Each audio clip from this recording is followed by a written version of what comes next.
Hello, everyone. Once again, welcome back to Peak Human. I'm Brian Sanders. Like I always say, go back and listen to all the old great episodes. There's so much good stuff in all these episodes. I don't want anyone to miss it. Also, make sure your friends and family don't miss it. Spread the word. Turn them on to Peak Human. That's super helpful. Give the podcast a review in iTunes or any podcast app. Thank you so much for that. And also continue to support Nose to Tail. Thank you so much for supporting the ranchers. Go to nosetotale.org. You can order your meat boxes there. We got our primal beef back in stock. Got all the organs mixed in, liver, heart, kidney, and spleen. This stuff is the best. I don't know if anyone does it better than my ranchers out there in Lubbock. They are regenerating the land.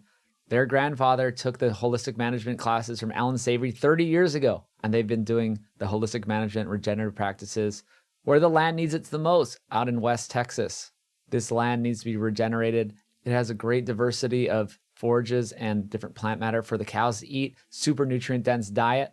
They're getting out there and they are regenerating the land where it needs it the most. So thank you for helping to do that by ordering your beef from us. Get the organs mixed in.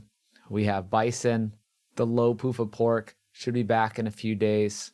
Took a little longer to process than we thought, but we got them on a special diet. No corn, no soy, organic diet, pasture raised. This stuff is how pork is supposed to be done.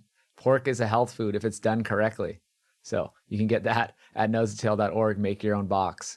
Also the skin food, we are back in action. We have the smaller size.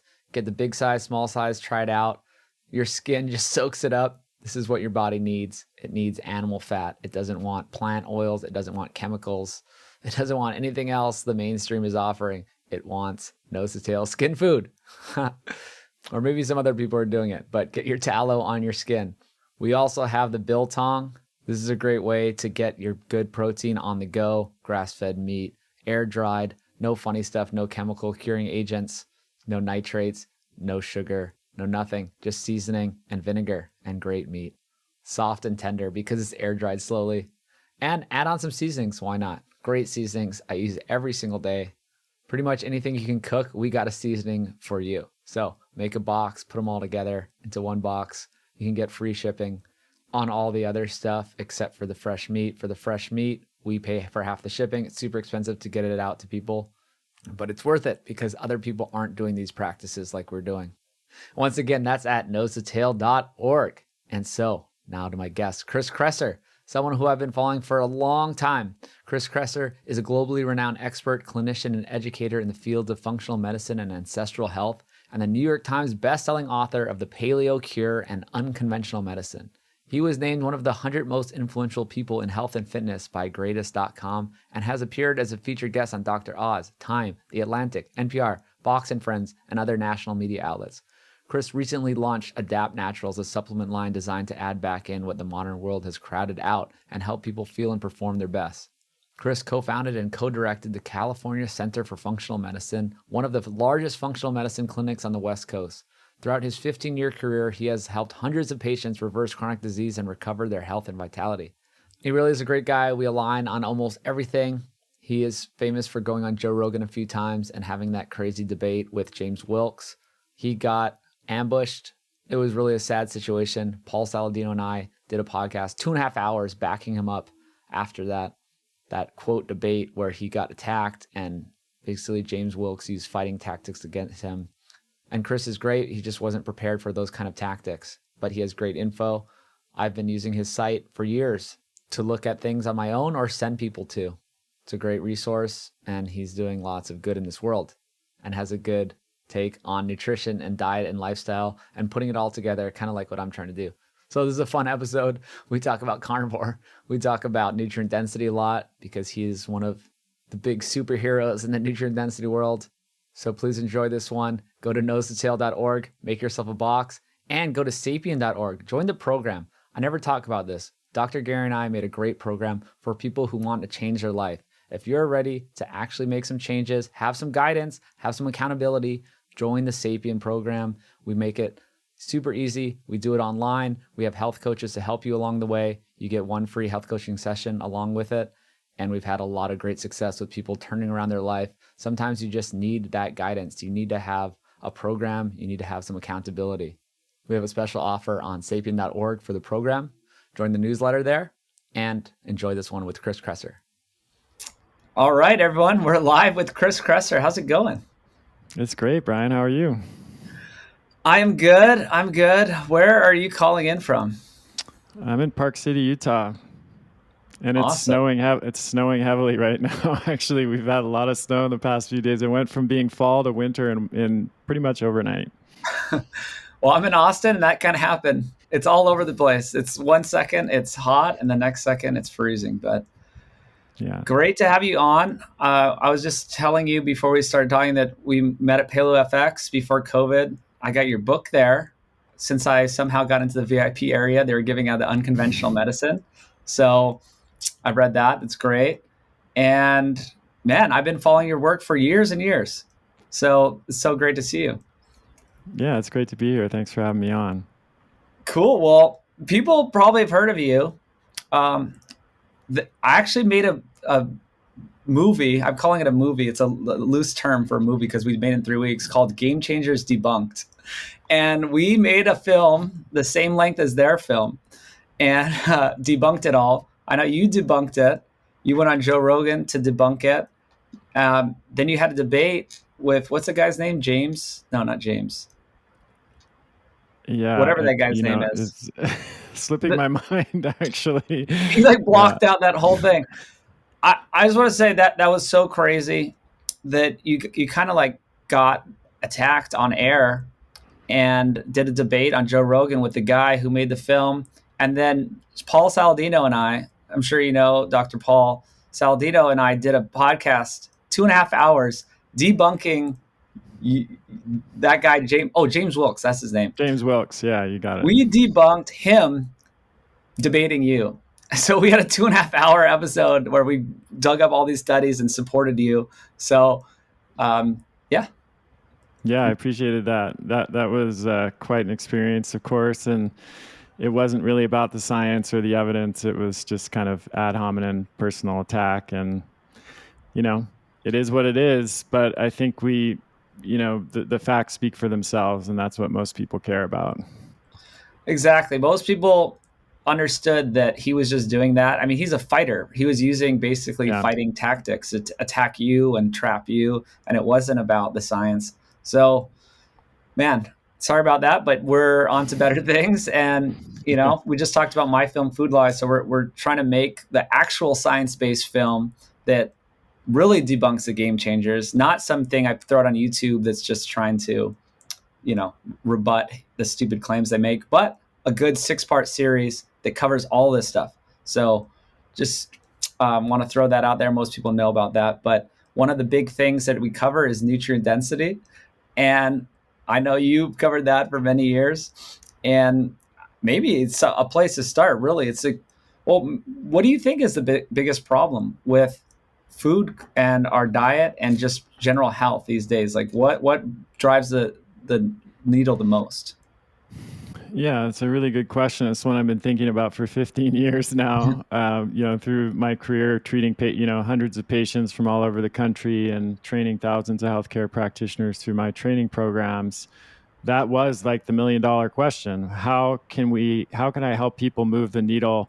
And functional medicine is obviously fantastic when it's accessible. But unfortunately, due to the challenges in our healthcare system, which you know about since you read Unconventional Medicine, most people have to pay out of pocket for functional medicine care. It can be very expensive with thousands of dollars of lab testing and appointment fees and treatments. And it's extremely effective when people can gain access to it, but that it only really is available to a small sliver of the population. So over the past few years, I've been thinking about this exact question that you asked, Brian. What's the one change that people could make that would have the biggest impact on their health and well-being and their longevity? And the answer that I arrived at was correcting nutrient deficiency. So our modern food system is a mess, to put it lightly. 60% now of the calories that the average American consumes come from not just processed food, but ultra processed foods. So these are the highly refined flours, sugars, industrial seed oils, stuff that comes in a bag or a box, chicken nuggets, pizza, soda, candy, cookies. We all know what we're talking about here. And what's shocking is that now accounts for 60% of the calories that the average American eats. And those foods are virtually devoid of the micronutrients like vitamins, minerals, and phytonutrients that we need to function optimally. So that's the biggest concern by far. But somebody listening to this might be like, well, okay, I don't eat those foods, so I'm fine. I don't need to worry about nutrient deficiency. That's the thing that surprised me the most in my career was my patients are really motivated. Like I don't typically have people who just wander off the street. They're people who've been following my work for many years. There's a long wait list usually. It's expensive. And so the people who show up in my office are people who are already doing a lot of the right things. They're eating a nutrient-dense diet. They're taking care of themselves. They're exercising, moving, et cetera, sleeping well, or, they're trying to at least. And I tested every patient who comes through the door for nutrient status. And I can, with no exaggeration, say that in almost 15 years of treating patients, there were probably less than 10 that didn't have at least one nutrient deficiency and often several nutrient deficiencies. So even when people are eating a really nutrient-dense diet, it's still a concern. And I'm happy to share why that is. Well, no, that's super interesting to me because I'm definitely just whole foods guy. Like, let's just get it all from the diet. And I think maybe that's not going to cut it. And I know you've covered some of this stuff before. It's like maybe our environment's screwed up and how we grow the food and environmental toxins. Yeah, you just named two of the big ones. There's probably 8 or 9 significant ones. I'll focus on, I think, what I think are the top 4. I just had two soil experts on my own podcast, David Montgomery and Ann Bilecki, and they have a whole book about this where their argument is that we disrupted the microbiome of the soil. That's the easiest way to think about it. Just as we've disrupted our own gut microbiomes with antibiotics and over-the-counter medications and poor diet and all of the other influences, our use of chemical pesticides and fertilizers and monocropping agricultural methods have disrupted the gut microbiome of the soil. And it turns out that the microbes in soil are what help plants extract the nutrients from the soil. And so it's not a question of the amount of nutrients in the soil lower necessarily. It's that the plants can no longer extract them. And if we eat the plants, then we're not getting the same level of nutrition that we used to. Or if we eat animals that have eaten those plants, we're not getting the same level of nutrition that we used to. One of the studies that I saw, which was shocking, said that we'd have to eat 8 oranges today to get the same level of nutrition that our grandparents got from eating just a single orange. So that's a massive change in just 2 generations. And we're seeing declines across the board in all kinds of produce, in essential vitamins and minerals from anywhere from 20 to 50% plus. So that's a really big problem because even if we're eating super nutrient dense diet, whole foods, plants, animals, whatever, we're getting the same level of nutrition from those foods that our ancestors got, or even our parents or grandparents got. So that's number 1. Number 2, you mentioned, which is the growing toxic burden. So we have glyphosate, we've got heavy metals, lead and mercury, cadmium and arsenic. We've got organic toxins from all kinds of different processes. We got bisphenol A.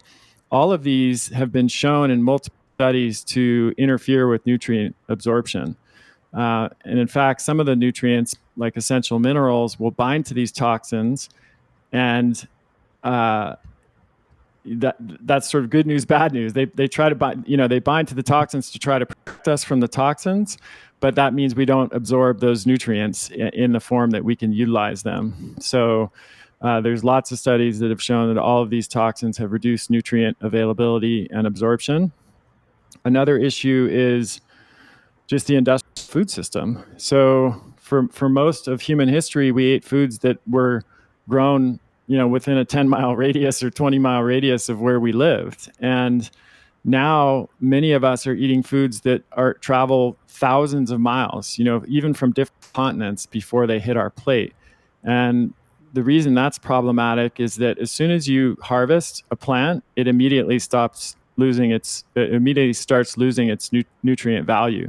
So if you have a carrot that's shipped 2,000 miles away, if you live on the East Coast and you're eating a carrot that was grown in the Central Valley, is probably going to have 40-50% lower nutrient levels by the time it gets, crosses the country in a dark truck and ends up in the warehouse, and then is shipped to the back of the grocery store, and then ends up, on the produce aisle and to, where you buy it.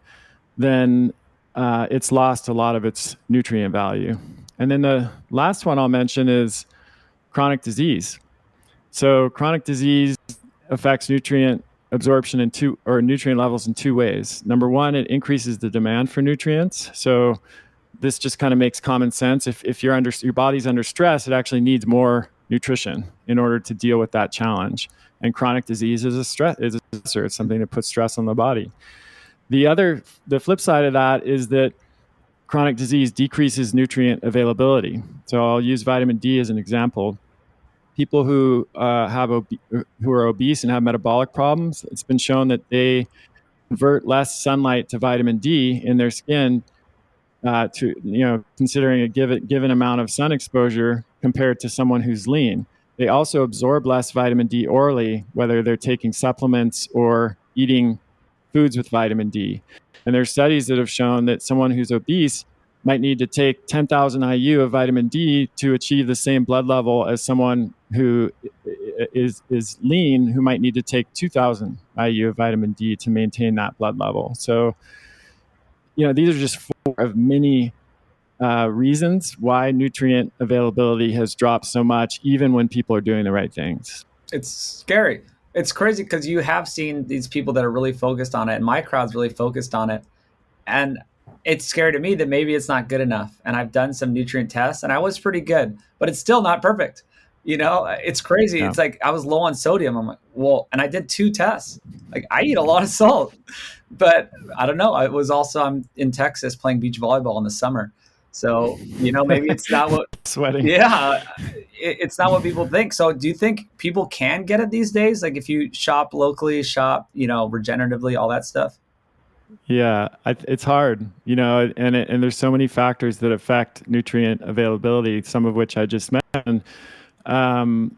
But I don't think it's likely for most people, including me. I mean, this is something I spent 15 years looking into, and I don't trust that even with my level of knowledge and attention to diet, that I'm able to meet all of my needs through food alone. I'm glad you mentioned testing, because we should chat about that for a minute. Mm-hmm. Testing for nutrients is notoriously challenging. Like in my fantasy world, there'd be a single panel that I could order for every patient that accurately assesses every nutrient, every vitamin, mineral, important nutrient that we know about. That's probably I don't know. I shouldn't say never, but it's nowhere in sight. And the reason for that is that each nutrient to be tested in a different way to get an accurate assessment. So an example would be magnesium. You can test it in the blood, but 99.5% of magnesium is stored inside of the cell or in our tissues. So whatever you're measuring in the blood is only 0.5% of what's in the body at any given time. And that's not always an accurate assessment of what's actually happening in the tissue. To get that, you have to do like a buccal swab, a cheek swab, inside of your cheek, and do an intracellular analysis. That's like $265 just for one nutrient, which is, not practical for most people. Mm-hmm. Then you have nutrients like calcium, which again, you can measure calcium in the blood, but calcium is so important. It has to be maintained in a very narrow range. If it goes outside of that range, we die. Like literally, mm-hmm. It's that important. And so the body will do anything it can to maintain serum calcium in that very tight range, including pulling calcium out of our bones if we're not eating enough, which is why low calcium intake leads to osteopenia and osteoporosis. So if you measure calcium and it's normal, that tells you absolutely nothing. It just tells you you're not dead or you're not, you're not about to die if you ever do see calcium that's out of the range, you better go to the hospital, because that means, it doesn't mean you're calcium deficient. It means there's some other biochemical thing that's really out of whack and there's a serious problem happening. I could go on, but you get the point. It's really hard to assess nutrient status. You have to measure it, each nutrient, differently according to where that nutrient lives in the body and what its function is. And so there are these panels that are available, but they're not very accurate. And so kind of cobbled together an approach over the years for screening nutrients depending on what the nutrient is. And I've kind of been able to make that work, but I would just caution people to take any of nutrient tests that they've had where you just have a panel and it's all the different nutrients with a huge grain of salt, because they're not very accurate. That's a good point. I hope people's eyes aren't glazing over talking about like the nuances of nutrition stuff, but I guess that's what this podcast is kind of about. But we'll get to some broader topics too. But I'm interested in this stuff. What about hair mineral analysis? That's one of the tissues that can be used to measure levels of certain nutrients, particularly minerals. So another example would be iodine. If you measure iodine in the blood, it doesn't tell you very much. If you measure it in the urine, like a 24-hour urine sample will tell you how much iodine you've consumed over the past 24 hours, which can be helpful trying to assess, what your average dietary intake is over a given day. If you want to get long-term iodine status, like how much iodine do you have stored, in your body over time, then hair mineral analysis is actually the best way to do that. Pretty good for selenium and some other minerals as well. But it's not the best way to measure B12 levels, for example. That's actually the best way to do that is in the serum or using homocysteine or methylmalonic acid or other markers. So you're right, it gets super complex. It is nuanced. And, in my training programs, I've got like a module that takes 6 weeks for doctors to get through because it's that complicated. My main point here is just to caution people against those nutrient tests because they can be misleading. You can get a test result back and say, "Oh, I'm fine. I'm fine with all, like, oh, look, my calcium's normal or my magnesium's normal," but that's not actually true. It's not telling you that those are normal. It's just telling you that they're in the range in your blood that they should be in, and you don't have an acute kidney disease that's about to, send you to the hospital or something like that. Well, that's the main problem with nutrition stuff. And I'm just all about just food, right? I'm just so focused on food, and people don't really care about it because it has these long-term consequences that they can't see, right? It's like this fundamental flaw where they're like, yeah, but I went vegan and, I feel great. Or I know my aunt went vegan for a year and she's doing amazing. Well, what's going to happen in 5 years?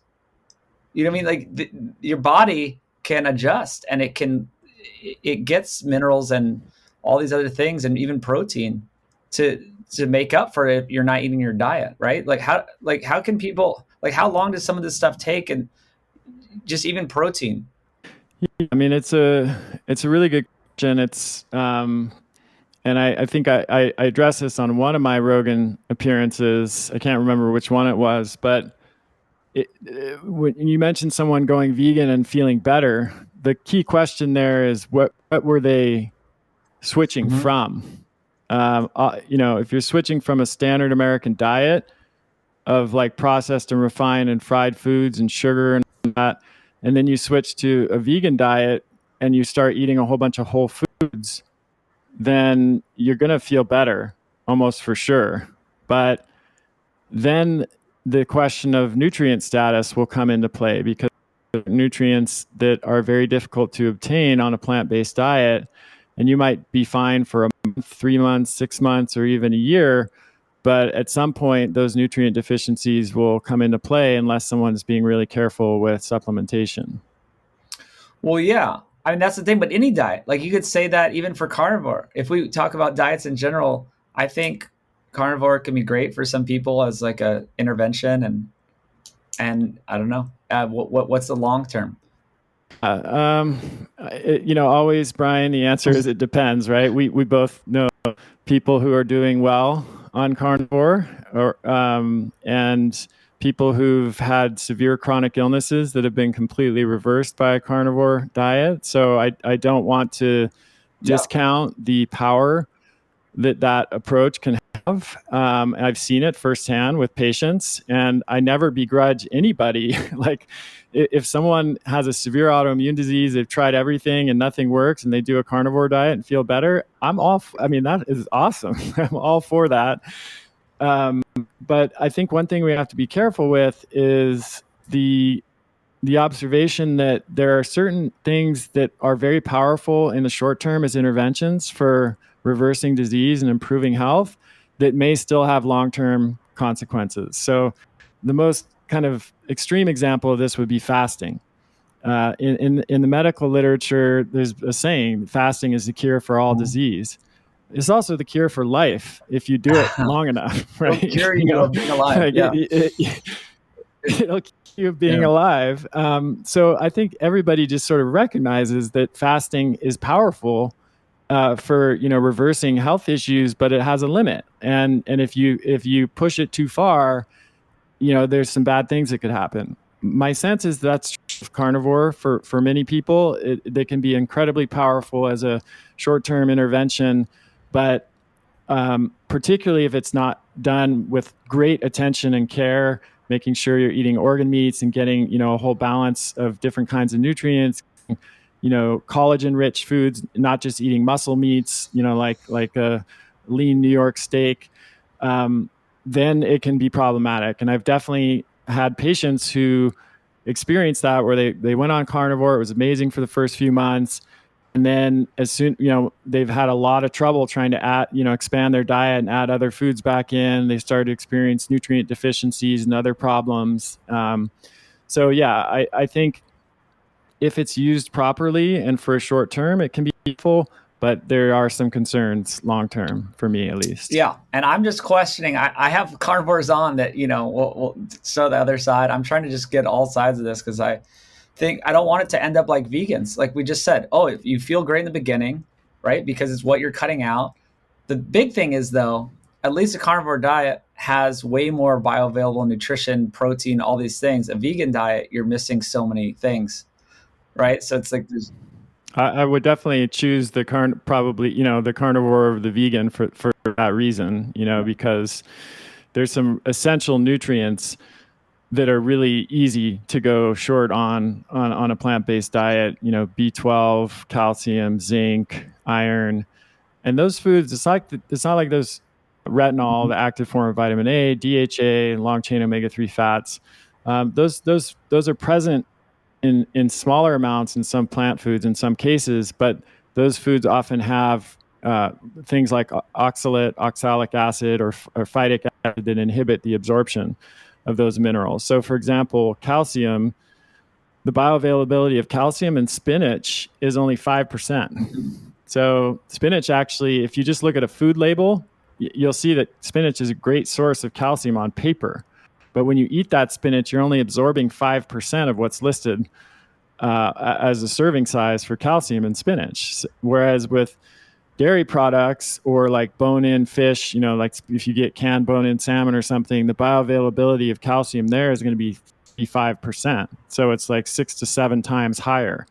You'd have to eat something like 16 cups of spinach to get the same bioavailable calcium that's in 1 8-ounce glass of milk. So that's not a small difference. That's a lot. That's a lot of spinach, that you're going to be eating. Speaking of spinach, real quick, going back to what you talked about food transport, I remember posting a study like 3 years ago, and it had a graph of the nutrient decline by days, and it just steeply went to almost zero when you look at certain nutrients and how they just decline in transit.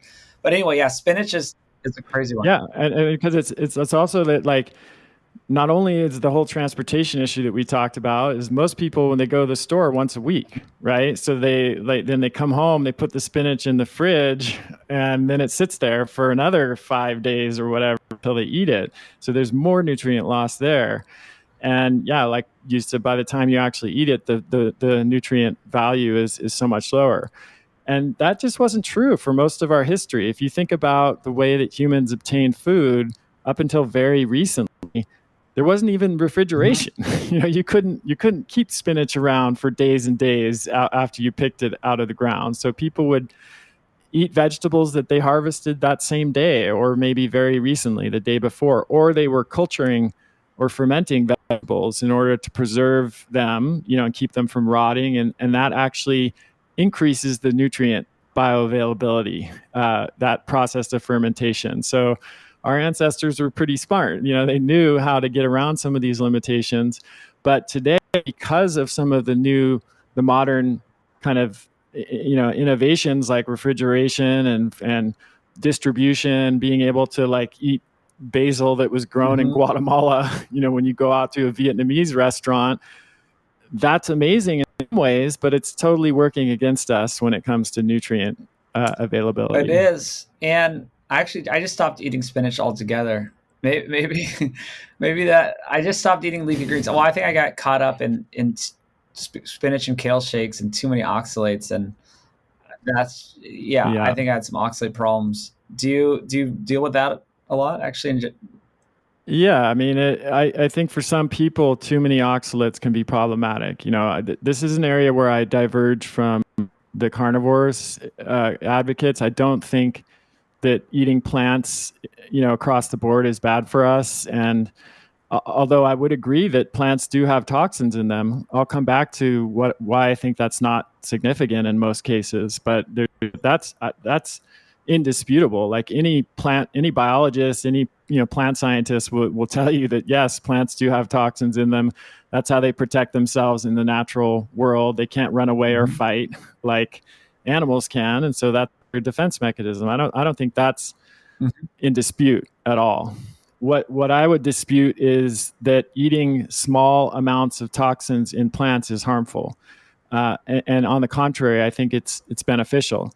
So we understand that this concept, I think, intuitively of hormesis, which is something that is hormetic, induces a positive adaptation in the body. So exercise is the example that everybody is familiar with. If you go to the gym and you do some squats, and you do enough squats to where you're almost failing on the last repetition, you're tearing muscle fibers. That's what's happening there. You're actually breaking down muscle tissue. But we know that that's not a bad thing because the body mounts a hormetic response and rebuilds that muscle tissue stronger. That's why lifting weights leads to bigger muscles, if you do it properly. The body is essentially saying, okay, this is a challenge, which could be a threat to our survival, so we better figure out how to like rebuild this muscle stronger so that we can meet that challenge adequately the next time. That's not a reason not to lift weights, right? Because that's happening. We're tearing muscles. That is the reason to lift weights. So the same thing is true with eating these plants that have some of these toxins. So the word antioxidant is a bit of a misnomer. When plants have an antioxidant value, what's actually happening is the compounds in those plants have a pro-oxidant effect on our body. I mean, they're actually provoking a mild amount of oxidative stress in our body, which sounds bad, on the surface.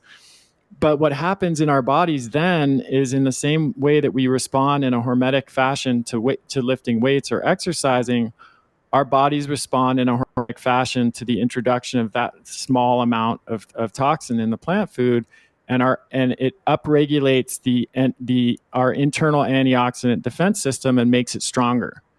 So there's this really interesting response that happens there, and that's why like consuming so-called antioxidants in these plant foods actually benefits us. It's not because the nutrients in the plant are antioxidant, it's that they actually promote our own antioxidant defense system. So that's something that's really important to understand that I think the carnivores don't get right. I'm on the same page. Yeah, I mean, I am animal based. I eat, the foundation of my diet is animal based, but I'm not scared of plant foods, and I understand that. And I think I want to be anti-fragile. Right. I am worried about these carnivores. They're not anti-fragile. Like if they ate a piece of spinach and they're going to, get knocked out for the day and have gut problems and feel terrible. And why do you want to do that? Yeah. And to be fair, like going back to your question about spinach, you can overdo it with these plant toxins. There's no doubt about that. So Yeah. you mentioned like kale smoothies. I've seen patients who are having a kale smoothie every day with raw kale, and they had a existing thyroid issue. And raw kale can actually inhibit the uptake of iodine. Some of the compounds in kale can inhibit the uptake of iodine, which is really important for the thyroid gland. So if someone's doing that every day, then that can be an issue. And the same could be said for spinach or any of these other, leafy green vegetables. So as is the case with almost everything, the dose makes the poison. Even water can be toxic at very high doses if you drink too much of it. So we just have to be careful about how we interpret all this stuff. Yeah, no, that's kind of my conclusion. It's all about eating seasonally. Like when it comes down to it, if you eat local seasonal food, you're not gonna screw up. Really, it's because that's what we've always done, right? And we've had spinach maybe or some precursors of spinach, but we only ate them when they were around. Yeah, and that's another great point. And then we can tie this into nutrient availability too. Is one of the big changes between the modern world and our ancestral environment. When I say ancestral, I'm not talking about the distant past. I'm even talking just about a few generations ago. Is that we didn't have the ability to do anything but eat seasonally. Like people in Canada, and my wife's Canadian, and her family were farmers in Saskatchewan, which is like the Midwest of Canada, basically. They have stories. She tells a story that she heard from her grandma about like her grandma's father, I guess her great grandfather, coming home with an apple, or an orange in the wintertime as like, and it was like the most amazing treat that anyone could imagine, have a single apple or a single orange, because at that time there was no global distribution of food where people who were in North America in the winter could be eating bananas and having banana and mango smoothies, which is what everybody just sort of takes for granted now. And that actually introduced some constraints, which meant that we would be eating the foods that were freshest and most nutrient dense at all times of year, because those were only the foods that we had access to, instead of eating a food that had been shipped for thousands and thousands of miles that's completely depleted of nutrients by that time. So I think if you stick with seasonal eating, you're ahead of the game for that reason. Absolutely. And if you do the proper preparation techniques, I'm big into fermented foods and doing all these traditional processing methods. We're so smart. And it's like, they had more nutrients available to us. They preserved them, even some microbiome stuff, with these probiotics. It's sort of like wins all the way around. Yeah. We have, in some ways we've gotten smarter, in some ways we've gotten dumber, right? That's why we've forgotten. Most people are not healthy. It's like it's great until you look around. Yeah. But okay, so we've gone to great lengths. I know you talk about this. Chris Masterdon talks about this a lot. I was just with him filming actually in New York for the film. Cool. That humans went to great lengths to get certain foods throughout the year, even if you're in the Arctic, Inuit, or you're up in the Sami. I interviewed a Sami guy actually. He's a really interesting guy, and talked about his family, and really all the stuff lined up with what I thought. And his grandpa was like 95, and he did a cross-country ski expedition just for one day. Like right before he died, he was just doing a 30-mile ski trip. But anyway, they go to great lengths to get certain foods. Is that an indication of just nutrients, do you think, or just humans like to eat oranges in the winter? I think it could be a little of both. I wouldn't deny that most humans would love to have an orange in the winter if they didn't have access to them. But no, I think it's very indicative of a sort of deep-seated ancestral knowledge, not even a like intellectual knowledge, but just a deep knowing in our bodies from countless generations of evolution that certain foods are prized for their health value. I don't think our ancestors didn't have even the concept of nutrients. They didn't know what a vitamin was or a mineral was, but they knew that if they ate these certain foods, they would feel better, they would be more fertile, they would be stronger, everything would work better. And so you have so many examples of this around the world. You mentioned the Inuit who would go to great lengths to obtain certain plant foods and trade for them during the times of year that they didn't have access to them. On the other hand, there are cultures around the world like the Kitava in the South Pacific and the Tukasenta in Papua New Guinea, who ate a lot of plant foods because that's what was available. And then the Kitavans would have some fish and pork, but they would often trade for really nutrient dense animal foods if they didn't, at times of year that they didn't have access to them, because they recognized the nutritional value of those without even understanding the science behind it. So that's always been part of our cultural heritage. But what's happened over time is that most of the focus has understandably gone on, just like feeding the world with calories. Like let's make sure that everybody has enough calories to eat, and that is important in the developing world. We want to prevent starvation, and calories are a really important part of that equation. But we're not suffering from a calorie problem in the developed world. Well, we are, but it's not the problem of not enough calories, right? It's the problem of too many calories. Just in the past, since the mid 80s, our increase in calories has been 25%, on the level of 25%. There's been a 25% increase in average calorie consumption during that time. That's insane. That's totally insane, because during that time, the consumption of nutrients has dropped because of the proliferation of processed and refined foods. So one way of looking at it is we're overfed, but we're undernourished. And that can much sum up the whole state of nutrition in the US and other countries. It just summarized the film. My whole documentary series should be called Overfed and Undernourished. No, it's the wrong kind of calories. Yeah, it's like we're not, people know this listening, but you know what? I actually saw this firsthand. I went to Africa. So I want to talk about, more of this ancestral stuff, and not just based on my observations there, but just even farther back in history. And it's really interesting to me, but seeing it firsthand, I don't know, like when there's rain, when there's the climate and it can give an environment so that food can grow, we are not at a calorie problem. I think that's a misnomer.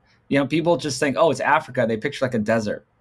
Okay, I know there is some desert out there, but I went to Uganda, I went to Tanzania. They don't have a calorie problem. They have, they actually are pretty healthy because they're eating whole foods. They have enough whole foods. They have enough, but maybe they don't have enough animal nutrition. And all they do on a daily basis is try to afford animal foods. It's like, how can I get this valuable source of nutrition? Because they know it. So there is this like deep human knowledge. Like humans, we didn't have computers, but we knew how to acquire food and survive and make shelter and develop these technologies around food that was amazing. So I guess, I actually want to talk about Fred Provenza too, and animals, where I'm sure you've heard of him, and we probably interviewed all the same people. I had David Montgomery on too, and there's also Dr. Stefan von Vliet, also Ty Beal. Yeah. Ty Beal, I know you interviewed Ty Beal. Yeah, talked to all of them. Exactly. Well, I'm talking to Ty Beal soon. He's talking about the global nutrition stuff, right? And we need these nutrients. But the Fred Provenza stuff in animals, I think and also Mark Schatzker. Have you talked to Mark Schatzker, Dorito Effect? Do you know that book, Dorito Effect? It's really great. No. I have to check it out. Oh, it's amazing stuff. So we have this, I think humans do have this innate intelligence around food. Fred Provenza talks about it. He studies in the animals that they can, make a sheep magnesium deficient, and then it'll go for the magnesium rich foods, right? That's a very simple example of what's going on. So do you think that humans have that? Part of the Dorito Effect with Mark Schatzker is that the food industry and all the processed foods are masking that innate human intelligence of knowing what nutrition is, because the fake flavorings trick our bodies into thinking we're getting the nutrition, but we're not. So do humans still have that? Do we have that just like animals? Yeah, I think we have it innately, like you said, but I also agree that that sensitivity has been blunted and even completely blocked for many people because of the effect that hyperpalatable foods has on our brain circuitry.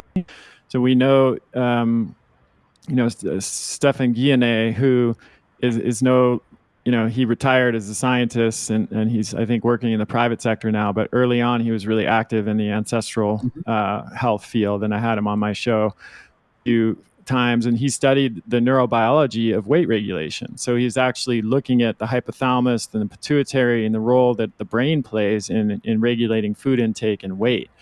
And a lot of that research suggests that when we consume these ultra processed, hyper palatable foods, it short circuits that entire feedback loop in brain circuitry. So, for example, the signal that we would normally get that says, "Okay, I'm full now, time to stop eating," that signal gets interrupted and doesn't get sent. People just eating because the foods are so palatable, they're stimulating the dopamine reward system. It's almost like a casino, where you're pulling on the Mhm. lever on the slot machine, and each time you do that, dopamine gets triggered, and so you should stop, but you just want to pull it one more time. And if you even think about food marketing and how that happens, like the lay the Lay's potato chip ads when I was growing up were like, "I bet you can't just eat Mhm. one." Well, that was a bet that they knew they were going to win Mhm. because they employed food scientists, brain hacking food scientists to engineer that food to basically make it so that it was almost impossible to eat just one for a human being because of the impact that particular combination of saltiness and crunchiness and fat, and whatever other chemicals are in Lay's potato chips has on the brain. So yes, I think it's a really good point where, and this is actually one of the reasons that fasting can be so Mm. powerful for people, is that they often report that they feel that kind of innate knowing of what they should eat restored Mm. at the end of a fast because they have reset their brain and kind of allowed those innate tendencies that we all were born with to be present again. That makes sense. And yeah, they usually crave an animal food, like it's like salmon or beef or Yeah, eggs or something. That's great. So yeah. There's yeah. My one of our good family friends, her daughter was raised vegetarian, and this was a time she's not anymore, and neither is the family friend who raised her. But at the that was a very popular approach at one time, right? Everyone who was health conscious was either vegetarian or thinking about being vegetarian. This was back in the 80s, and there's a story that they tell where they lived on a small island, and they went to a house party, and there was a meat. There was a bowl of chicken that was on the table, and no one had seen the daughter for a while. And at some point, they went over and found her underneath the table with the bowl of chicken, just eating as much of the chicken as she could. There was because she had lost touch with that innate Mhm. sense of what she needed, and she just smelled the chicken and was like, "Oh," I mean, she was young, Mhm. probably 4 or 5 years old or something like that. But she saw that chicken, smelled that chicken, and knew that she needed to eat that chicken, and just was, went for it. So that's a really good example, I think, of what happens when you don't have these mental concepts that get in the way, or our brain circuitry hasn't been broken by too much processed and refined food. I love that. I believe it too. When the closer I got to Whole Foods in my journey, the more I knew what I needed and wanted and craved. And also, a rule of thumb: if you crave something that's a real food, that's probably correct. If you crave something that's a modern processed food, it's probably not correct, and it's based on hyperpalatable food marketing and all that stuff. That's a good rule of thumb for And sure. then nutrient leverage hypothesis. This is where I'm going with this. So I think that is part of this innate intelligence of the body, but it may be even more mechanical of just like my body needs nutrients and I will eat until I get these nutrients. So I Yeah. don't know if anyone talks about the nutrient leverage hypothesis because protein leverage hypothesis is in the literature. So maybe you could explain the protein leverage hypothesis and then tell us if you think it extends to nutrients. Yeah, so the protein leverage hypothesis is the idea, it's not just an idea, there's significant research behind it, that human beings will prioritize the consumption of protein in food over other dietary components, and they will eat until protein needs are met, regardless of how many calories they're eating. So what the effect of that is if you're consuming a diet with very low protein value, then you will inevitably consume much higher calories just in order to meet that basic threshold of protein. And I love your question because there is something that's somewhat, it's not exactly nutrient leverage hypothesis, but it's close. And this is called triage Oh, I theory was going to bring it from up. Dr. Bruce Bruce Ames. Ames. I almost brought it up earlier when we were talking about like reducing your stores to meet needs. Yes. So Bruce Ames is a brilliant microbiologist. He's at UC Berkeley, and he's one of, I think, the sharpest minds in this field for the past 50 years. Like Linus Pauling was a genius and a pioneer in this field of nutrient status and why it's so important. He won Nobel Prize for his contribution, and Bruce Ames has made very important additional contributions in this field. So triage theory basically holds that all proteins and enzymes in the body can be classified into two categories: survival proteins and longevity proteins. And as the name suggests, survival proteins we need for immediate short-term survival, whereas longevity proteins are the ones that contribute to longer-term health and well-being. So let me use an example with vitamin K. So there are certain vitamin K dependent proteins and enzymes that are required for short-term survival, namely the ones that are involved in blood clotting, right? So if we get injured or get cut, a cut, those vitamin K dependent clotting proteins will help our blood clot so we don't bleed out and die. Those are obvious short-term survival needs. But vitamin K also has enzymes that are involved in long-term health, particularly the ones that contribute to regulating calcium metabolism and making sure that calcium gets in the bones and the teeth it's needed instead of the soft tissue, and also supporting cellular and immune health. So those are really functions that would take place over a longer period of time. So here's the crux. The triage theory holds that even modest deficiency of a single nutrient will trigger a built-in rationing mechanisms that favors proteins needed for short-term survival and sacrifices those that are needed for long-term health and well-being.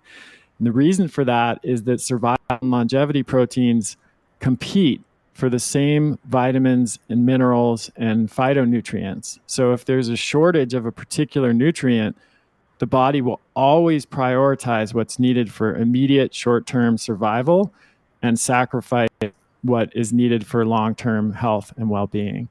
And I think this is the crux of it all here. This is the dramatic shift in how we understand the role of nutrients, because before it was like the study of nutrient deficiency just concerned with what's the amount of a nutrient we need to avoid scurvy or, beriberi or rickets or pellagra. Honestly, like for up until 20 or 30 years ago, that was the level of examination of nutrient status. But Dr. Ames's research has totally shifted this to what is the level of nutrient that we need, not just to avoid a terrible short-term outcome, but to actually promote long-term health and well-being and extend our lifespan. And his research has shown that there are at least 40 micronutrients that we need to maintain optimal levels of in order to have that long and healthy life that we need. And then when you look at the Linus Pauling Institute's research on where people stand with those nutrients, I'm not going to go through the whole list, but I'll give you the top few because it's so shocking. 100% don't get enough potassium. 94% don't get enough vitamin D. 92% don't get enough choline. 89% don't get enough vitamin E. 67% vitamin K. And magnesium, there's been the Linus Pauling data says 52%, but that was just updated to probably over 90% of Americans not getting enough. So we're talking about the majority of the population in the richest country in the world being deficient in not just one, but several essential micronutrients. That is the challenge that we're facing. It is. Well, so it's super important because we keep coming back to the vegan stuff, even the carnivore stuff. It's like you don't know if you're surviving or thriving. Like you don't know. And it could take 5 years before some of these deficiencies come. And that's well, here's the other problem, Brian, is like imagine a scenario where someone goes into the doctor and they're like, "Doctor, I'm tired, I'm not sleeping well, I've got some digestive issues, I'm getting colds and flus all the time, my muscles are not working the way they used to. I have a hard time recovering from exercise after I do it. I'm anxious, I'm depressed." What's going to happen there? Almost guarantee you that what's not going to happen is a whole lot of nutrient testing and suggestion of eating a nutrient dense diet and supplements to help, close the gap. What's going to happen is probably, you're just getting older. Welcome to the human race. Here's a prescription for an antidepressant. Maybe I'll refer you to the gastroenterologist to do some testing for your gut. They go there, they get diagnosed with IBS, which is just a way of telling the patient exactly what they're experiencing. Your bowel is irritable, you've got gas and bloating, and then they'll be prescribed, Imodium if they have loose stools, or maybe a laxative if they have constipation. They might get referred to an endocrinologist to look at some hormone. This is how it goes, right? So many people are familiar with this, but the whole time, the underlying cause of all of those problems potentially has been missed because WNL, we're not looking. That's like the most important acronym in medicine. We cannot find what we're not looking for. And because the symptoms of nutrient deficiency are so broad and diverse and non-specific, meaning they're hard to pin exactly to a certain, nutrient deficiency or problem, the vast majority of people who are experiencing nutrient deficiency have zero idea that's the problem, and they're not going to hear about it from their doctor. And this is not like a dig against individual doctors. This is just a lack of awareness in general in our medical and healthcare system about the extent of this problem and how to address it. Well, it is. It's a sick care system. Everyone's listening gets this stuff, but it's still so hard because you and I have done tons of work, and this is kind of like our life's work. But I still don't know. I don't know, like if I have all my nutrients, and you're saying the testing isn't even that good, and I don't know. I'm trying to hedge my bets. I think kind of the goal of my show is I have different people listening. Some of them are carnivore. Some of them they're more like plant-based. Well, I don't think I have plant-based listeners, but we're all trying to figure out what to eat and how to not have all these problems. How do we do it? It's so hard to at least hedge your bets, like do the best we can do. Do you have recommendations for people just sticking to just real foods for now? Yeah. So you're going to talk to Ty Beal soon, and he's going to share the results of both of his recent studies, which were groundbreaking, landmark studies, in my opinion. The first one was published in March of this year, and the second one just came out a couple of weeks ago. And for those who are not familiar with Ty Beal, he works for a global, I think it's an NGO that is concerned with ending malnutrition worldwide, particularly in the developing world, because that's a greater problem in the developing world. But his research and many others show that actually malnutrition is a significant problem even in the richest countries in the world as well. So the question that they were trying to ask, Brian, was where can we get this bang for our buck with foods? Like if we're going to these countries and we're making recommendations about what they should eat to improve nutrient status in these countries, let's make sure that those recommendations are evidence-based, and let's make sure that they're actually going to move the needle and have an impact. So they set out to answer this question: what foods are the most nutrient dense on a per calorie basis? In other words, what foods would you have to eat the least of to meet the basic threshold for the essential vitamins and minerals that are of greatest concern in these countries? In other words, that people are most. And what made this study so groundbreaking is that it was the first study of this kind to actually consider the critical role of bioavailability. Yes. We already talked about this before, where great, spinach has tons of calcium, but you're not getting any of it when you eat it. So it's pointless to even talk about that as being a solution for a calcium deficiency, right? Unless you're going to eat 16 cups of spinach a day, which nobody is going to. You don't want to. Or if they do, they're going to like really regret it. Yeah. So that's what they did. They included bioavailability in their analysis. It was the first study of its kind to do that. And I was just so grateful for them, because I've read studies like this for years, and it would always be the first question on my mind is like, what about bioavailability? You can't talk about these nutrients without talking about bioavailability.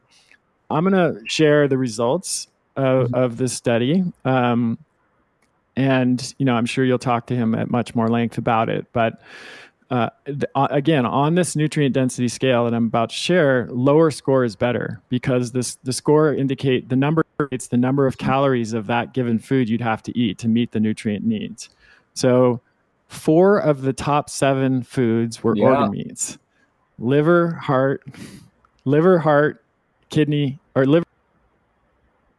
So that's the top 7 foods. And number 1 was liver, which will surprise no one who's been following probably you or me or people who've been talking about this. Liver had a score of 11. The next highest food was spleen at 62. So that's already, spleen's incredibly nutrient dense, but it's already almost 6 times less nutrient dense than liver in these essential nutrients. The first vegetable is dark leafy green vegetables. That's number 4. That's 72. So, 6 plus times less nutrient dense than liver in these essential nutrients. Then you have like oysters, bivalves at 90, kidney 125, heart 163, crustaceans, shellfish 193, goat 205, beef 275, egg 81, and dairy 287, and then vitamin A rich fruits and vegetables. That was the first. The next plant food beyond green vegetables was these bright colored vegetables. I think that's number 10 or 11 on the scale. That's 297. So again, just to put this in perspective, liver was 11. Brightly colored vegetables, which, like, if you look at a magazine or you ask people on the street what would be the most nutrient dense foods, they're going to talk about like red peppers and blueberries and carrots and things like that. But that is 20 times. Those are 20 times less nutrient dense when it comes to zinc and iron and these essential nutrients. Now, if we look at let's look at like another health food. I'm in air quotes here. Quinoa. So quinoa was like all the rage for a long time. It's not maybe quite as popular as it was, but everyone talks about how nutrient dense quinoa is, right? So that was 789. So we're talking about 70 times less nutrient dense than liver. Other whole grains were 1,768. And then refined grains were 4,000 plus. Actually, it went off the chart because you couldn't eat, no matter, even more than 4,000 calories, you still wouldn't get the same level of nutrition that you would get from 11 calories of liver. Which is they just cut it off. They're like, there's no amount. We're just going to say 4,000. Yeah. It's like, forget, you're going to die if you eat this much. So, I'm not saying this to suggest that we shouldn't eat vitamin A rich fruits and vegetables. We shouldn't eat, you can't occasionally eat quinoa, or that we shouldn't eat beef because it's 25 times less nutrient dense than liver. But I am highlighting the fact that if to answer your question, if you want to maximize your nutrient intake from food, then you should pay a lot of attention to this list and this study. You'd be eating organ meats, you'd be eating shellfish and other types of seafood. You'd be eating dark leafy green vegetables. You'd be eating beef and eggs and dairy products if you tolerate them. And then foods like like yogurt and other meats like pork and chicken are a little bit further down the list. Seeds are a little bit further down. fruits are, a ways down there. Those are all healthy and good foods to eat. But if you're not eating organ meat, shellfish, and some of the other foods at the top of that list, then the chances that you're not getting enough nutrients go way up. That's just the fact of the matter. And the study shows it in black and white. It's so good. It's kind of the sapient diet. I try to just encapsulate this into a framework. So it's not paleo. It's not the Weston Price. It's not carnivore. It's like, this is what the sapient diet's about. But it's about it's just moving up that ladder of nutrient density. Yeah, it's not saying you can't have fruit. Fruit's great. Whatever. Yeah. Carrots, awesome. It's just, we're not trying to make our diet made up of quinoa. But that's what the other people are saying. I mean, that's like the nutrition. That's the food pyramid. That's the whole food lies. That's the whole film. It's like, you gave us the opposite. Like, if you really just get technical, you guys gave us a whole bunch of empty calories to fill up on. And it's not nutrient dense by definition.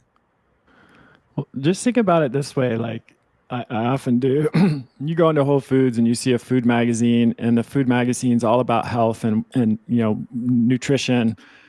When's the last time you saw a picture of beef liver on the cover of one of those magazines?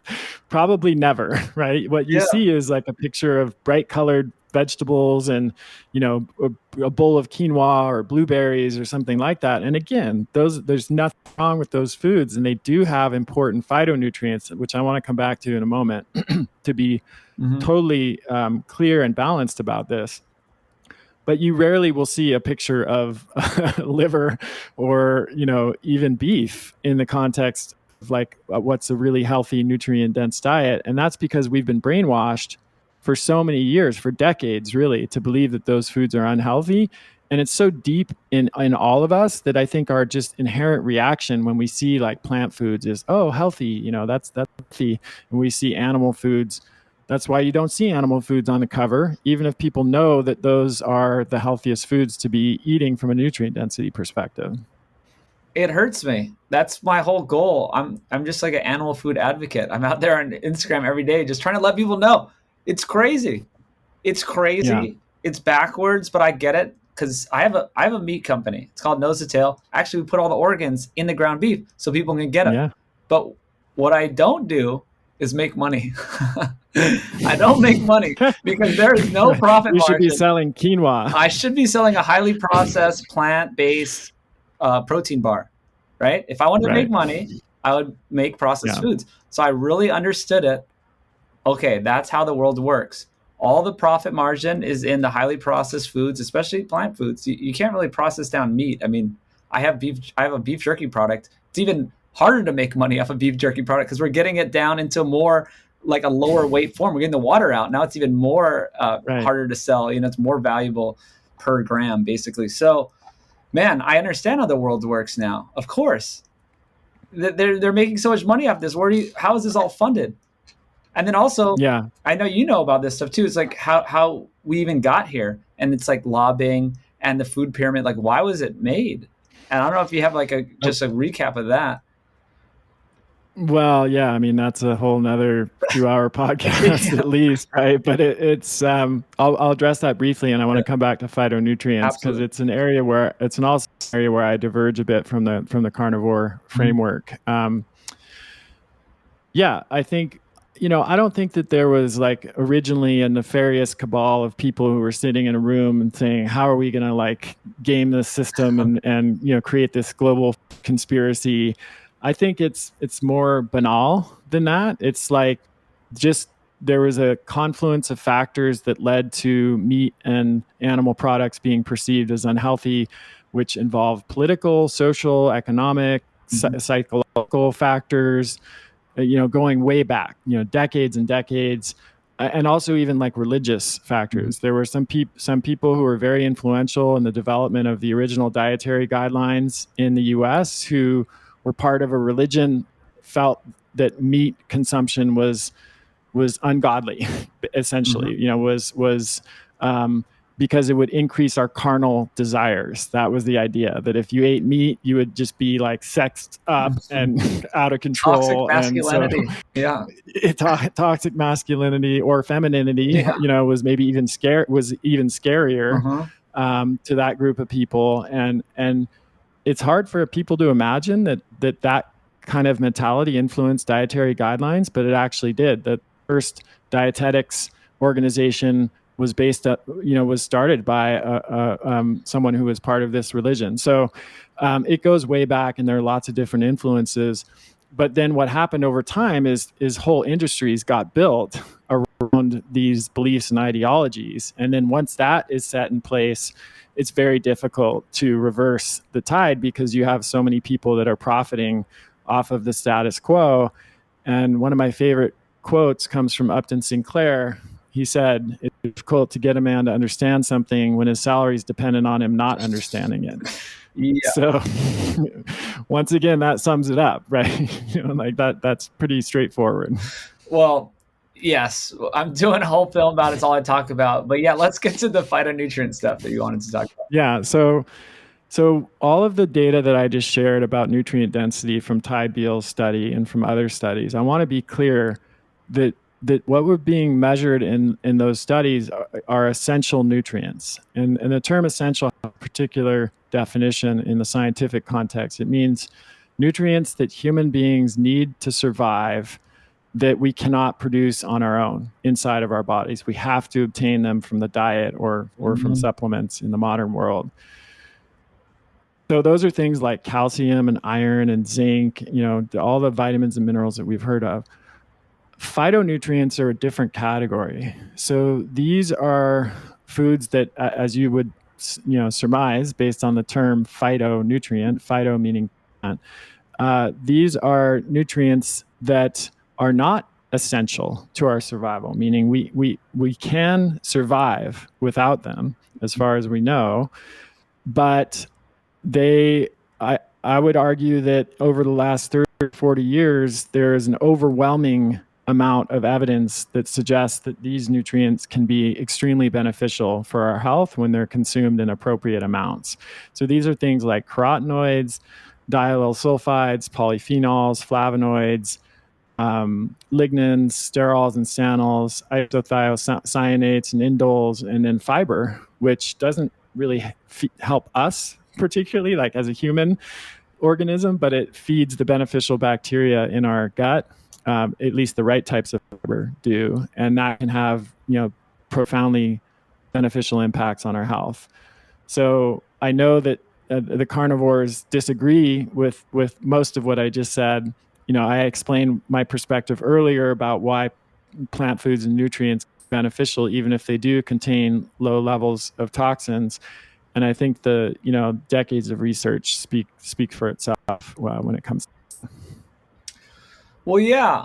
No, I talked about this with Fred Provenza and Dr. Stefan van Vliet about, well, especially when it comes to animal foods, that we used to be eating wild game and elk and, bison and all these things that are eating all of these phytonutrients for us. So I'm not saying you can't get them from plant foods, and I'm not against plant foods, but the discussion was about how rich in phytonutrients the meat was that we were eating. And, these metabolomic studies, right, and the tens of thousands of secondary compounds. And it's all these things that you mentioned that used to get to us through the meat.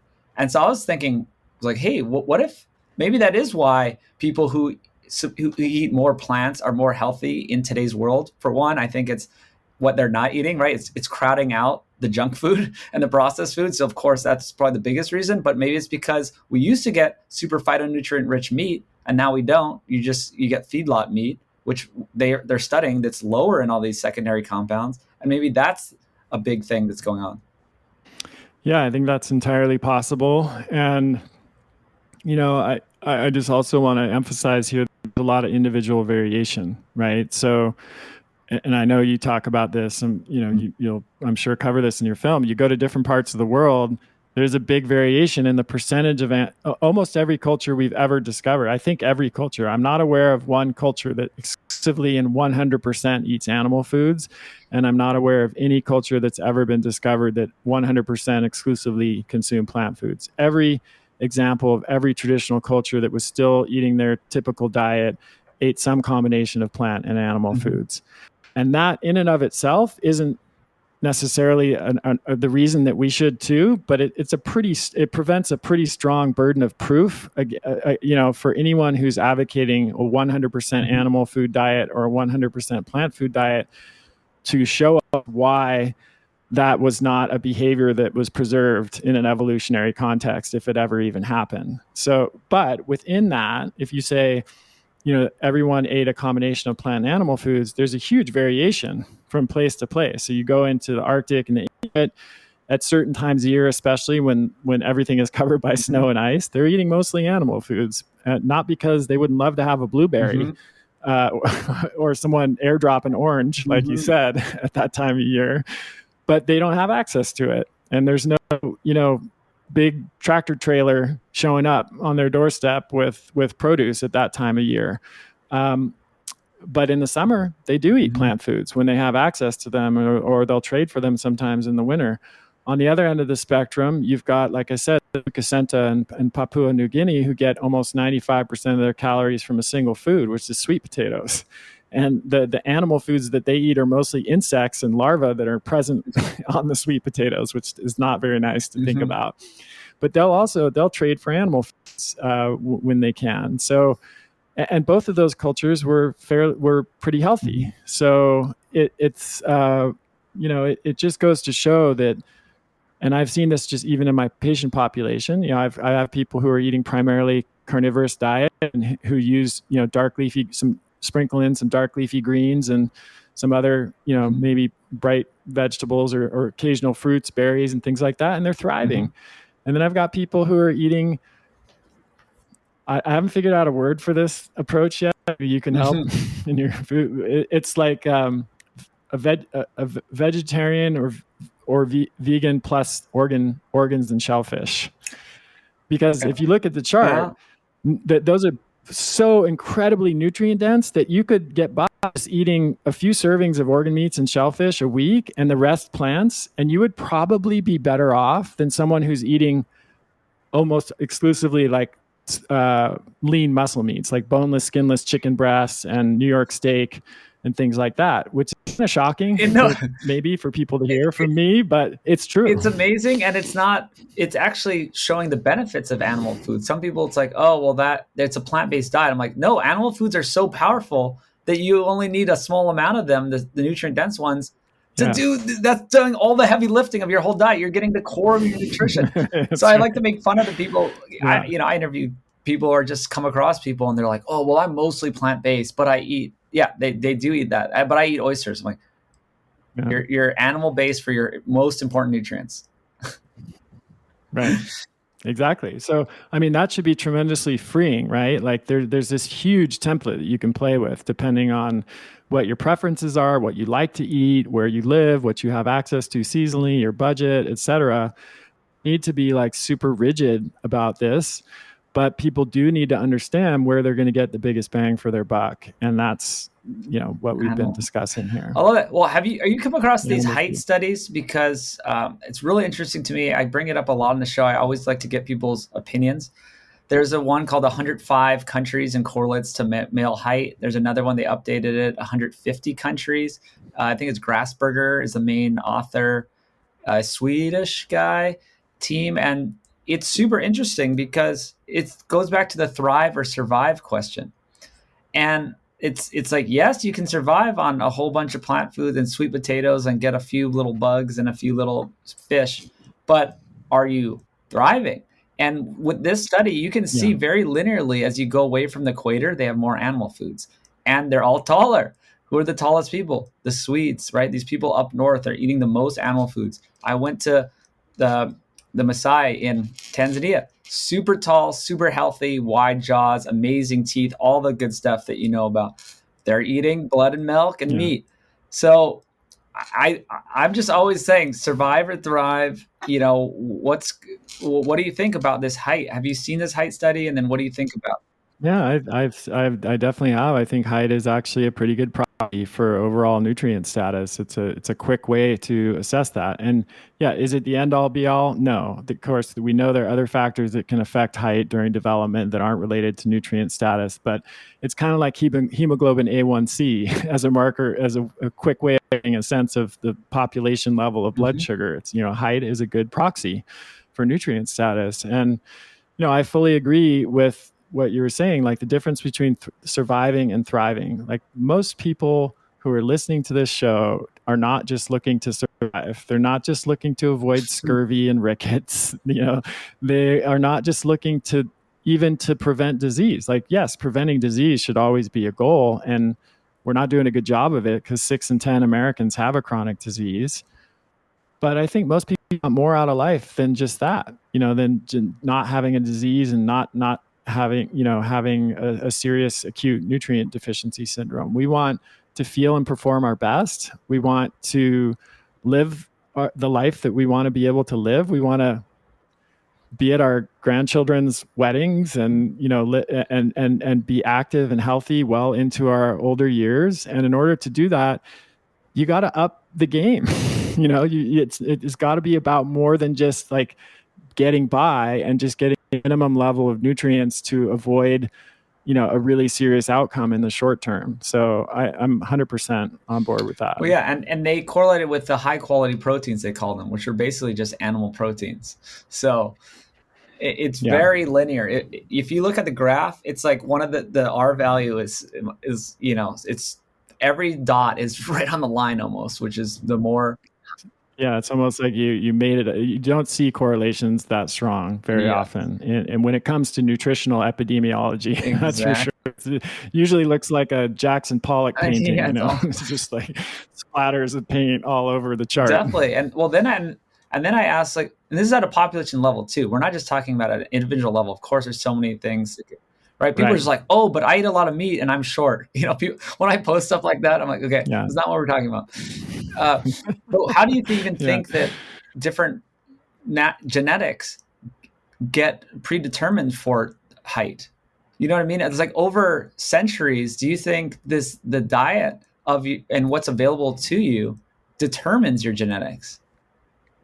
And epigenetics exactly. as well, which we know. It doesn't even need to be genetic. It can be epigenetic because we know that epigenetic changes are passed down to at least one and often successive generations. I cover this in one of my presentation that I give. There's a famous cohort of people called the Dutch hunger cohort. Yeah. You heard of this? They're the people who lived through during World War II, when Nazi occupation of Holland. They dramatically, at one period of time, I think it was from 1943 to 1947, they dramatically reduced the amount of food that was available to the Dutch during wartime. And I think the average calorie intake dropped to about 1,500 a day. And of course, the nutrient intake was even worse because the food that they were getting was probably just bread and, some very low value, low nutrient density foods.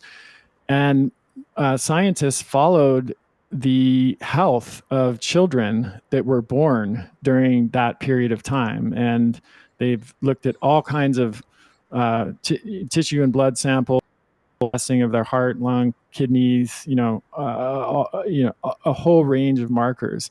And they found that the exposure to nutrient deficiency early in life led to profound adverse impacts later in those people's lives.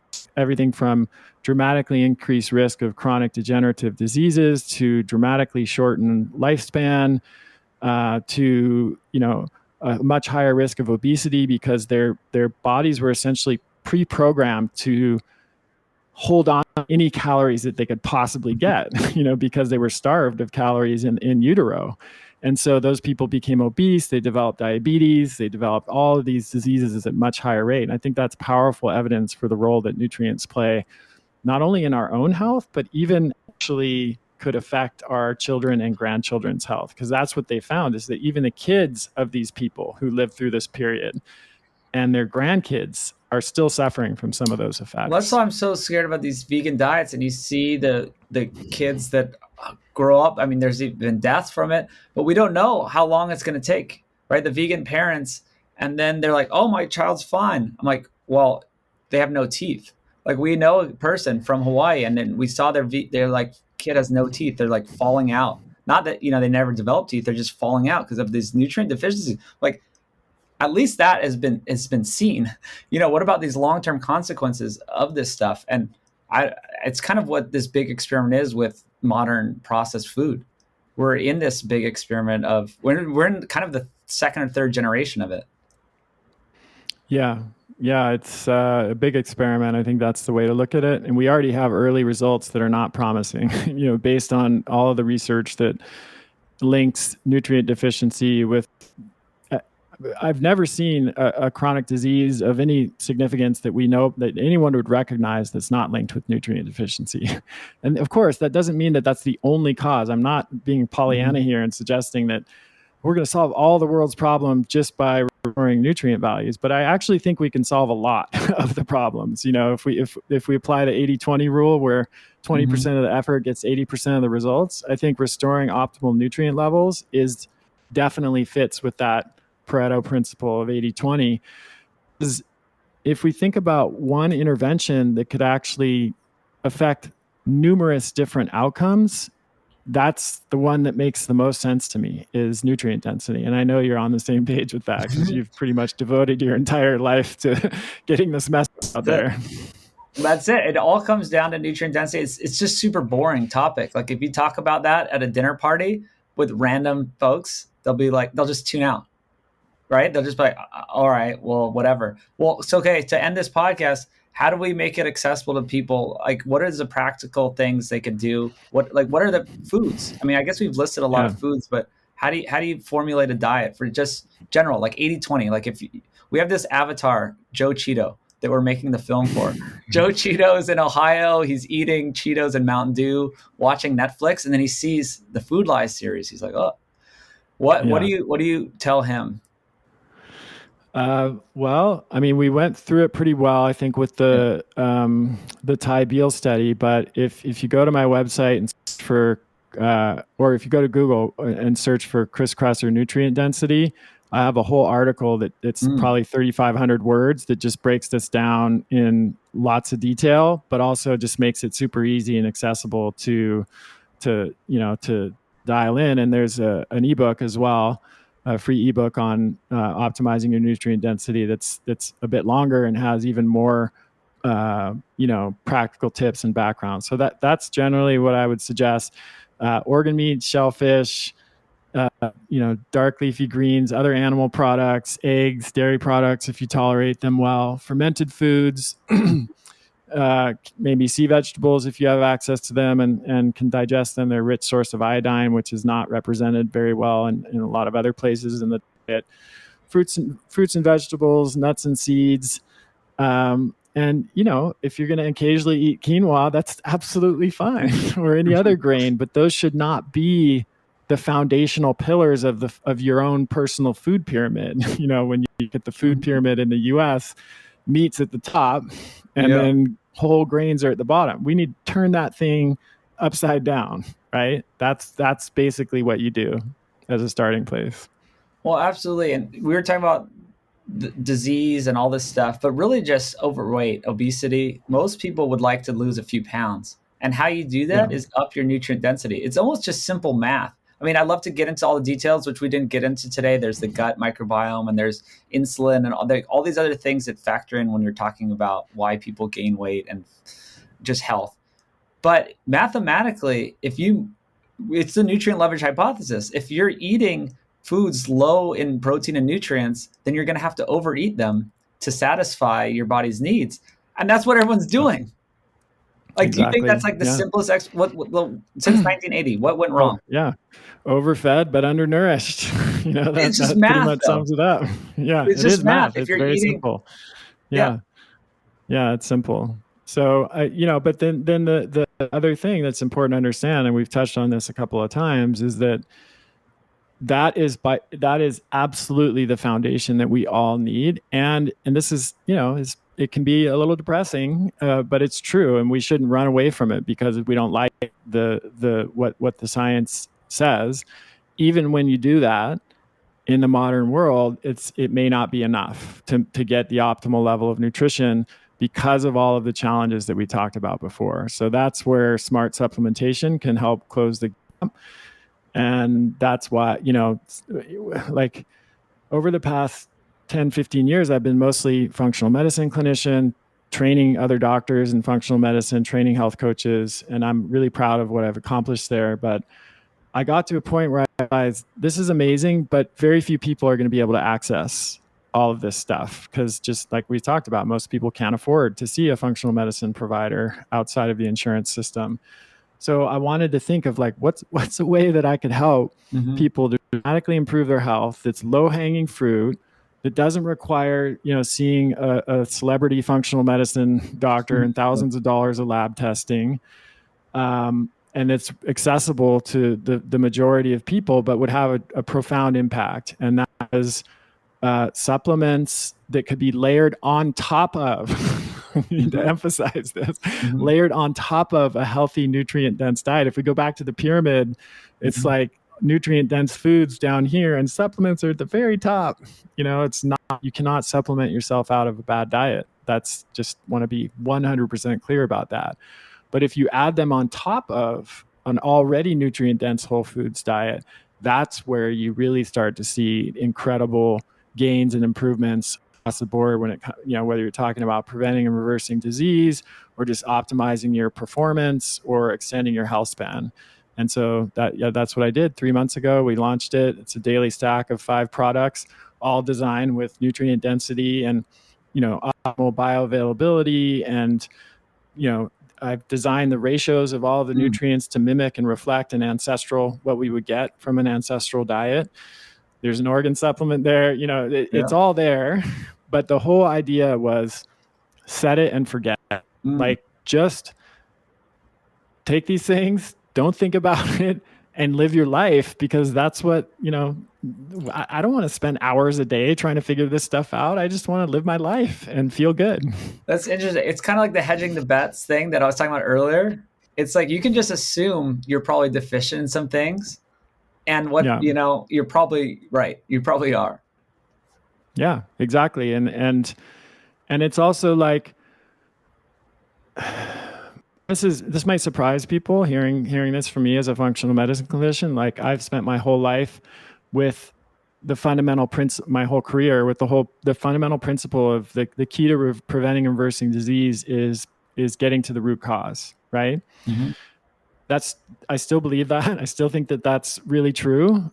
And what I've learned over the last 15 years is it's not always possible to identify the root cause, or there might be more than one root cause, or if there are root causes, it's so complex that it's not like there's just one thing that we can do that will make everything better.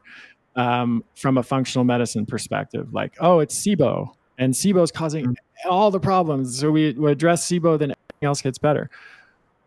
But there is one thing we can do that will almost certainly improve almost everything that we're dealing with, and that's restoring optimal nutrient balance. And that's what we've talked about for this entire show.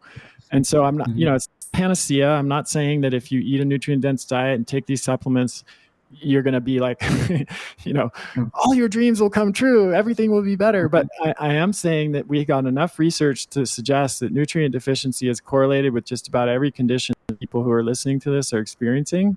And if you address that problem, it's almost certain that things are going to get better. And that's like, for many people, that's enough, or at least that's a starting place to start making progress. I think it is the root cause. People in the health space, they talk about all these different awesome modalities. That's like getting sun and getting sleep and eating whole foods and doing this and that. It's like all those things are basically helping you just fix your gut, fix your circadian rhythm, fix your nutrient. I think it does go to the nutrient. It almost is like it all is based on protein and nutrients. It's like that's how your body works. And all those things, whether they know it or not, are just fixing those problems. Yeah. I mean, sort of preaching to the choir here, both of us back and forth. But I mean, that's what I've seen is that it's a shortcut. It's actually kind of an easy way to think about it is you could spend a lot of time and a lot of money on testing and doing all these things, seeing different doctors. And I would never deny that that's not beneficial. I was one of those, clinicians. I'm not treating patients at the moment, but I did for 15 years. And I'm proud of the results I was able to achieve. And just not to beat a dead horse here, but most people don't have access to that. And even when they do, what's the main thing that I often would focus on when somebody came to the clinic? It was nutrient status and making sure they were getting all the nutrients they needed. I didn't even bother doing a bunch of other stuff if that wasn't in place. So why not start there, optimize your nutrient status, see what happens. In most cases, a lot of things are going to improve. And then sure, if you have one, if you have a parasite, for example, or if you got, some particular issue, if you have Hashimoto's and hypothyroidism, yeah, you're going to need some additional support and attention there, but everything that you do to address it at that point will be so much more effective because you'll be working on a strong foundation of that nutrient status. Whereas if you're nutrient deficient and you're trying to mess with all those other things, you're not going to get very far because it's like trying to build a house on quicksand, essentially. I love it. Hopefully we made nutrients interesting. It's a new sexy topic. We tried. We tried. If people are still around, I love it. Where can people find your stuff? Yeah, so my main content site with articles, ebooks, etc. is chriskresser.com, and the supplements are at adaptnaturals.com. Great stuff. And I should have thrown this in earlier, but for years, I've been just Google searching or DuckDuckGo searching your name with something, and then there's good content that comes up. So I appreciate that. I've heard that before, and that's like the best compliment someone could give me. So I appreciate that, Brian. Well, it's great. So like the nutrient density, you mentioned that article. Great article, has all this stuff, go down all these rabbit holes from that one article. So I suggest people go to your site, listen to your podcast, get the book, all the great things. Thanks so much.